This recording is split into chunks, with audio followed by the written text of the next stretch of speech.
So kung namatay ang asawang lalaki at meron nitong death benefits, kanino ito mapupunta? Kung meron siyang dalawang asawa and parehong kasal.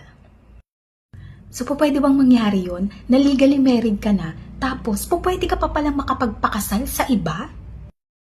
Noon po kasi nung kapanahunan pa namin, wala pang computer. So ibig sabihin kung nagpakasal ka sa isang lugar and after nun, lilipat ka ng ibang lugar, maaari kang makapagpakasal ulit kasi walang checking. So alamin natin, ano nga ba yung nangyari dito sa kaso na to?